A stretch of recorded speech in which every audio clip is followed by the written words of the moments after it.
नमस्कार शेतकरी बंधू आणि भगिनी. आपल्याला एक आज नानांच्या शेतामध्ये आपण आलेलो आहे आणि नाना तंत्रज्ञान हे महाराष्ट्रामध्येच काय तर बाहेरच्या राज्यामध्ये पण खूप असं फेमस झालेलं आहे. तर त्यांची आज या ठिकाणी आपण भेट घेण्यासाठी आलो होतो. डायरेक्ट शेतामध्ये आहे आणि विशेषतः नमस्कार नाना. पहिले नानांचं तंत्रज्ञान हे ते स्वतः डेव्हलप केलेलं आहे. कशा पद्धतीने केलं आहे किंवा काय ह्या गोष्टी आपण या व्हिडिओमध्ये दाखवणार आहोत. तर हे कसं काय कॅमेऱ्याला हां कसं नियोजन आहे काय? जय बाळूमामा शेतकरी मित्रांनो, शेतकरी भावांनो, तुम्ही रोज यूट्यूबला बघत असता, इंस्टाला बघत असता.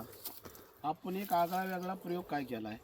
आपला जे शेतकरी काय चुकीचं काम करत असतो, तर शेतकरी चुकीचं काम म्हणजे काय करत असतो, एक तर ऊस लागवड दाट करत असतो. ऊस लागवड दाट केल्यामुळं त्याला फुटव्याची संख्या भरपूर फुटत असते. पण फुटव्याची संख्या भरपूर फुटती, डोक्यात केपर्यंत फुटव्याची संख्या टिकती. आणि डोक्यात का आलं की जसं त्याला गुदमराय चालू होईल तसं ते खाऊन खाऊन गुदमरून मरत असते. मेल्यानंतर त्याचं गचपान होतं. आता ते नुसते मरत नाही, आधी मालकाचं खाऊन खाऊन मरते, मेल्यानंतर त्याचं गचपान तयार होतं आणि ते झालेलं गचपान राहिलेल्या ऊसाला दमकून मारत असतं. म्हणून मी काय प्रयोग केला, पहिला 12 सावर ऊस केला, त्यात 95 टन 376 किलो गेला. परत सर्व शेतकऱ्यांना आज अख्ख्या देशभर मी लागणी करून दिल्या त्या शेतकऱ्यांना. तर आपण लागवडी कशा करून दिल्या त्या 6 फूट जोडवळ आहे, 12 फुटे पटा आणि 6 फुटावर रोप आहे. एका एकरात आपण 4000 रोपं लावून देतो. 4000 रोपं जर लावून दिले आणि एका बेटाला, इकडे या बघा तुम्ही, एका बेटाला जर 20-25 फुट जर काढलं तर दाखवा शेतकरी भावांनो ऊसाची संख्या किती आहे बघा. मग आता तुम्ही सांगा, जर एका बेटाला जर 15-20 फूट जर काढलं, 10 फूट टिकवलं तुम्ही तर 40,000 ऊस होईल.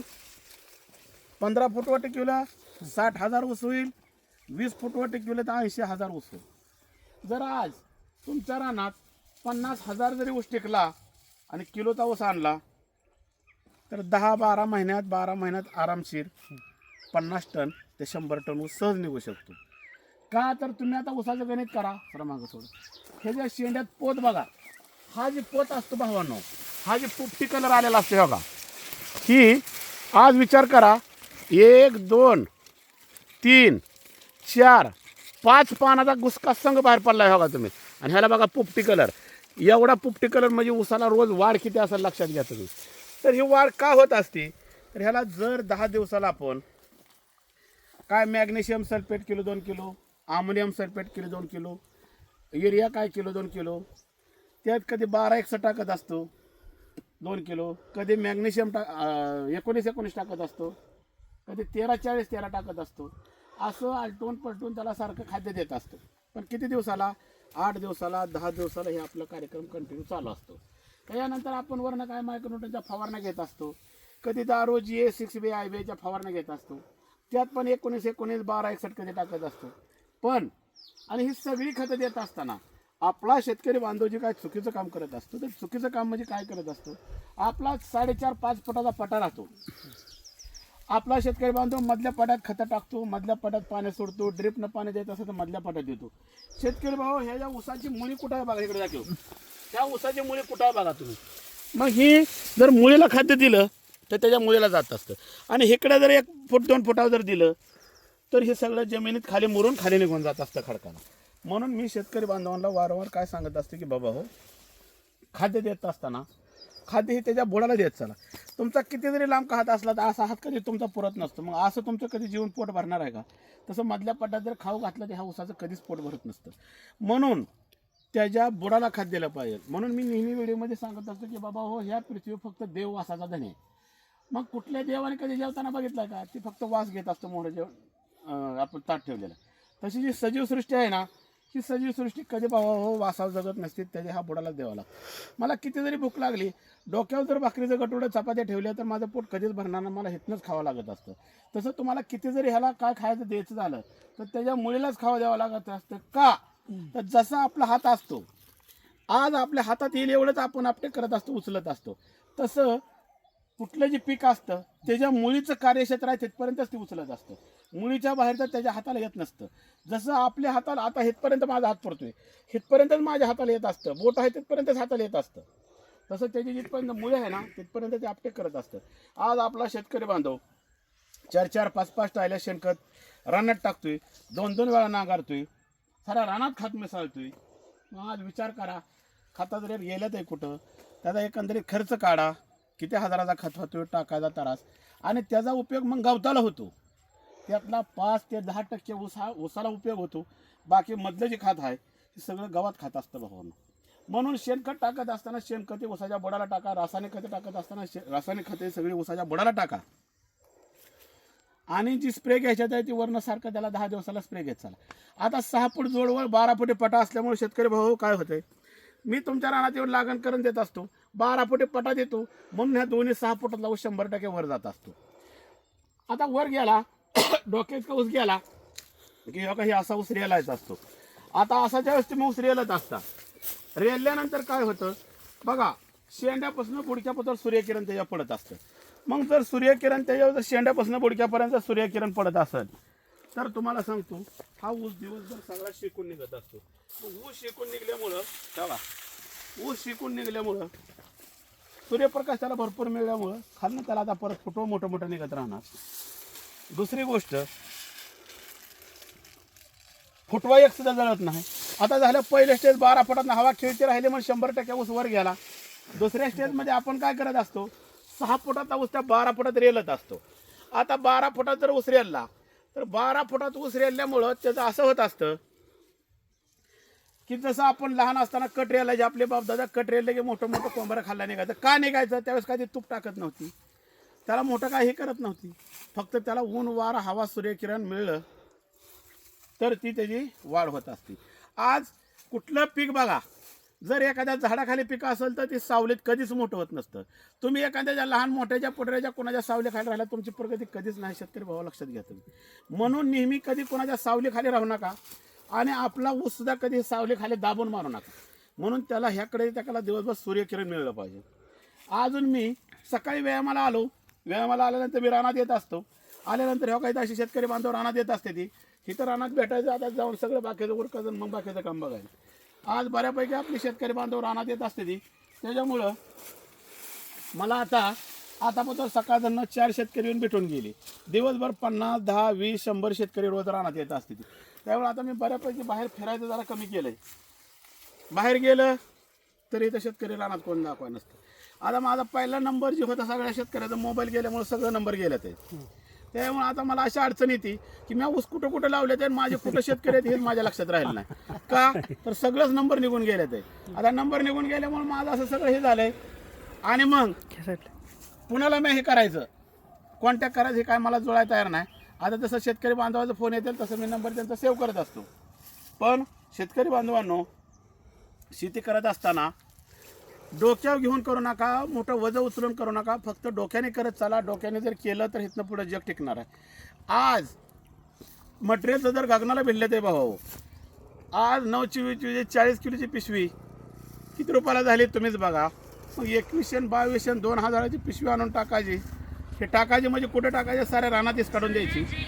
आणि साऱ्या रानात इस काढली की ती मातीत निघून जातं. मातीत टाकता म्हणजे ती मातीत जातं. साहजिक तुम्ही मातीत गेला म्हणून समजा. म्हणून शेतकरी भावांनो, जे खत टाकायचंय, खत ऊसाच्या बुडाला एकदम बुडावर टाकत चला. पाणी देत असताना हो का, हे ड्रीप आहे. आता या ड्रीपचं पाणी कुठं पडतंय, बरोबर ऊसाच्या मुळीला पडतंय. मग त्याच्या मुळीलाच पाणी देत चला. साऱ्या रानात फपट पसारा करू नका, त्याचा काही त्याला फायदा नसतो. सिंगल ड्रीप टाका. आज मी शेतकऱ्याच्या रानात लागण करून देत असताना लागण कशी करून देतो, 6 फूट जोडवर 12 फुटे पटा, 1.25 फुटा ड्रीप, 5000 फूट ड्रीप लागत असते. 5000 फूटचं ड्रीप लागलं तिकडे ड्रीप असे 6-12वर हातरून घेतो. प्रत्येक ड्रिपरच्या टिपक्या खाली ऊसाची लागण करत असतो. टिपक्या खाली केल्यामुळे बशी एवढी जागा जर केली, आता बशी एवढ्या जागात जर कप ठेवला तर कपा एवढ्या जागा त्या ऊसाच्या लहानपणी मुळे असते. मग तेवढंच रान भिजवायचं. एवढं रान भिजवल्यामुळं साहजिक तुमच्या रानात गवत माजत नाही, खुरपणाचा खर्च होत नाही, तणनाशक मारावं लागत नाही. तुम्ही आणताय तणनाशक, देताय फवारून, पण त्याचा दुष्परिणाम बघा, त्याचं भविष्यात काय होणार आहे ती बघा. जादा पाणी देण्याने शेतीचं वाटोळं काय आहे ती बघा. साहजिक आता 6 फूट जोडवळ आहे, 12 फुटे पटा आहे. तर शेतकरी भावांनो, आता मी पहिलं 12 फुटे पटा होता, त्यामुळे मला मधला पटा भिजवायच नव्हता. आता 6 फुटे पटा असल्यामुळं मधल्या 6 फुटाच्या पटात मी मोकळं पाणी सोडून बघितलं 2-3 वेळा. छान त्याचा पण रिझल्ट येतोय. पण मोकळं पाणी सोडलं तर मटेरियल ही बुडालाच टाकतो. जर 10 दिवसाला स्प्रे घेणारा वरनं घेतो, खतं सोडणारी बुडाला खतं सोडतो. त्याच्यामुळं आज असा ग्रोथ आहे शेतकरी भाऊ. त्याला पोत किती आहे बघा. आता मी काय नवीन प्रयोग करतोय भावांनो, की मी ह्या उसाला स्टिजिंग करणार आहे. स्टिजिंग म्हणजे काय करणार आहे, ह्या स्टिजिंगला मला साधारण ₹1,00,000 खर्च येतोय 1 एकराला, पण कमीत कमी त्याची 20 वर्ष लाईफ चालेल. आता 20 वर्ष जर लाईफ चालली आणि ₹1,00,000-2,00,000 मी समजा खर्च केला, ₹1,00,000-1,50,000 तर त्यात काय वावगं ठरणार नाही. हा जी ऊस आहे, ह्या ऊसाच्या मध्ये मी 20-30 फुटावर एक केरटोप उभा करणार आहे आणि त्याच्यावर सगळा अख्खा ऊस दोन्ही कुठे रेलणार आहे. आता हा ऊस आत रेलला, तिकडला ऊस आत रेलला 6 फुटात, 6 फुटात रेलल्यानंतर इथं 12 फुटात हवा खेळती राहील. त्यातनं कोंबर ऑटोमॅटिक वर येतं. आता जसं ह्याचा काचोळा निघल तसं आरपार हवा खेळती राहील आणि ऊस मी खाडा नेणार. आता बघू किती फूट जातोय. आता ह्या ऊसाला साधारण मी भरपूर दिवस ठेवणार आहे. हे जी 8 नोव्हेंबरची लागण आहे. आता बघू ह्याला शेवटपर्यंत किती दिवस गावतात आहे. पण स्टिजिंग करून एक प्रयोग करतोय. स्टिजिंगला ₹1,00,000 खर्च आला, ₹1,00,000 खर्च आला, काय कमी जास्त अजून 10-5 हजार होत्याला त्याचा विषय नाही. पण तर हे केलं तर 100% बरीच वर्ष आपण हे ऊसाचं स्टिजिंग ठेवू शकतो. आज माझा ऊसाचा खोडवा शेतकरी भाऊ तुम्ही रानात येऊन बघा. 2 महिना उद्या 8 तारखेला ऊस तुटून गेलेला 2 महिने व्हायचे त्यातनं माणूस दिसतोय का बघा. काय झालं हे, तरी ह्याच्यासाठी झालं भाऊ. तुम्ही पहिला डोस देता ऊस 2 महिन्यात झाल्या, पक्की करता ऊस 4 महिन्यात झाल्या आणि एकदा पक्की केल्या त्याला चिमटभर खाऊ घालत नाही. लका बाबा हो, ह्या कुठल्याच पृथ्वीवर असं खत नाही की त्याचा 40 दिवसाच्या वर मान असतो. मग आता तिथनं पुढे तुम्ही 12 महिना ऊस बिगर मटेरियलचा ठेवता त्या पाण्यावर, म्हणून त्याचं जे मातृत्व म्हणजे त्याची मूळ पीक आहे हे पिवळं पडून मरायला लागलेलं असतं. त्याची मुळी बंद पडलेली असते, ती मरून आण करून मरायला लागलेलं असतं नुसत्या पाण्यावर. म्हणून साठी त्याचा खोडवा हा झुळू दाबण्यासारखा फुटत असतो भाऊ. केळीला तुम्ही कोयतं पडेपर्यंत खाऊ घालत असता, म्हणून केळीची पिलं ही पिंडरीसारखी बाहेर निघत असते ते भाऊ. तसं नाना तंत्रज्ञान कोयतं पडेपर्यंत खाऊ घातलंय, म्हणून आज भाऊ हो आपल्या ऊसाची पिलं इतकी मोठी निघते. म्हणून नानाला एक विषय आहे की पाठीमागचा जो प्लॉट होता, जे आपलं टार्गेट होतं, ते टार्गेट कसं कम्प्लीट केलं आणि किती टन ऊस त्यामध्ये काढला हे त्यांना एकदा प्रेक्षकांना एकदा दाखवा. आता आपण त्यात सांगितलं होतं सुरुवातीपासून, आपण सांगितलं तर पहिला जुना व्हिडिओ बघा. 8 साली असला तर 8 साली 18 महिने राहत असतो. 8 साली जर 18 महिने राहिला तर त्याला सहज तुम्ही 100 ते 150 टन काढू शकता आणि साल्याला 50 ते 100 टन काढू शकता 12 महिन्यात. आता माझं 12 महिने ऊसाला 12.5 महिने गावलं, पण मी कांडे लागण केली होती. कांडे लागण केल्यामुळे त्यातलं निम तुटाळं झालं. 2 एकर लागण केली, निम तुटाळं झाल्यामुळे खालच्यातला ऊस उपटान वरच्यात नेऊन लावला. परत जटामोडा सगळा टायमिंगला मिळला नाही, म्हणून त्याचं पुढं मागं झालं. 2 महिन्यांनी संपूर्ण ऊसाचा मी जटा मोडून घेतला आणि तिथनं पुढं त्याला 10 महिना चांगलं गावलं. पण नोव्हेंबरच्या आधीच आमच्या इकडं ऊसाला 100% तुरा आला होता. तुरा आल्यामुळं माझ्या ऊसाला तुरा आल्यामुळं अजून ॲव्हरेज खाली आलं असतं, पण त्या कोंबाऱ्यामुळे ॲव्हरेज जरा कव्हर झालं. म्हणून 95 टन 376 किलो गेला. मालेगाव कारखान्याने 3400 रुपयाने पहिलं बिल काढलं. त्यात मला 3,24,500 रुपये पहिलं बिल मिळालं. झाला असेल त्याला समजा 70-80 हजार खर्च, पण होऊ द्या, शेवटी खर्च केल्याशिवाय. आज तुम्ही केळीला लाखो रुपये खर्च करत असता भाऊ. आज काय परिस्थिती आहे मार्केटमध्ये बघा, डोळं उघडा. तरकारीवर किती खर्च करताय, त्याच्या दराची काय परिस्थिती आहे, डोळं उघडून बघा, मग तुमच्या लक्षात येईल वाईट किती आहे. आणि जर केळीसारखं जर भाऊ ऊसाला जर आवडला तर लगा सहज 100 टन 150 टन ऊस तुम्ही काढू शकता. आज मी ह्या रानात माझ्या स्वतःच्या रानात भाऊ मी 18 फूट अंतर ठेवलंय. तुम्हाला 12 फूट ठेवत असतो. 18 फूट अंतर का ठेवलंय तर त्याच्या मागचं रिझन असं आहे, तर मी 3250 ऊस लावले ते शेतकरी भाऊ एका एकरात.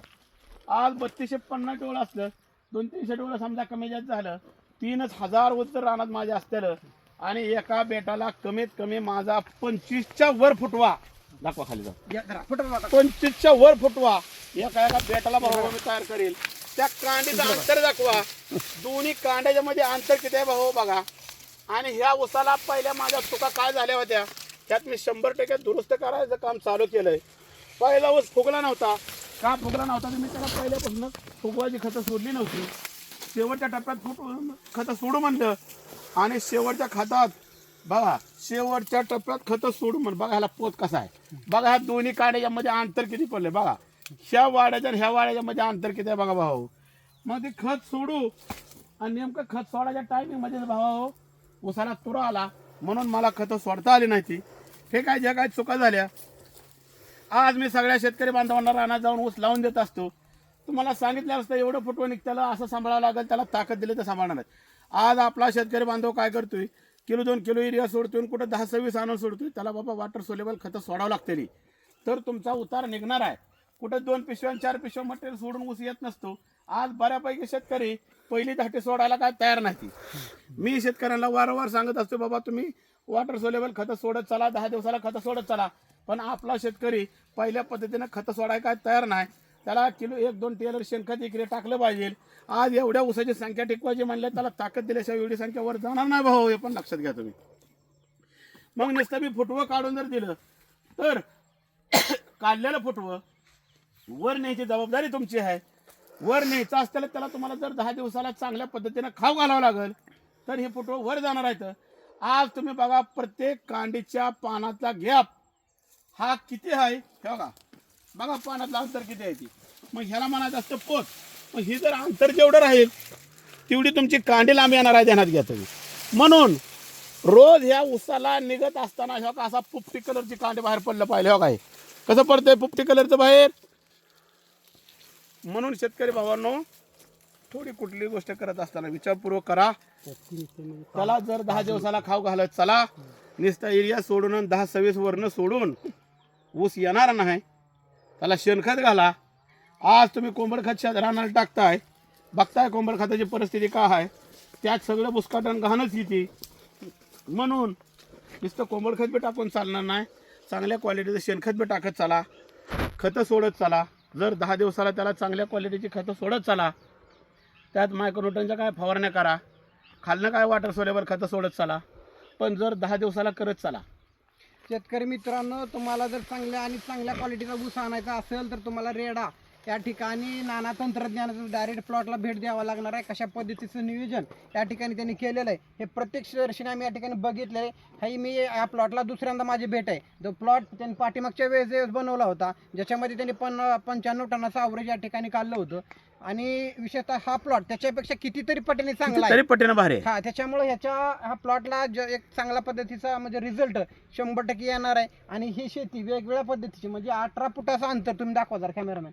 त्या 18 फुटाचा अंतर आहे म्हणजे विचार करा शेतामध्ये आपल्याला किती लाईनिंग कमी होती ते, आणि पाण्याची बचत किती होती, पाण्याची खर्चाची बचत बचत किती किती होती. आहे. एका जागेला उसा आला सगळा. म्हणजे आता खरं गरज आहे जे आता इथून पुढच्या काळामध्ये जी शेती करणार आहेत त्याच्यासाठी खरंच हा नाना आज आपला शेतकरी बांधव आतापासून राहणं शेतकरी बांधवाने मोकळी ठेवली ती का तर मला अडसालीची लागण करायची.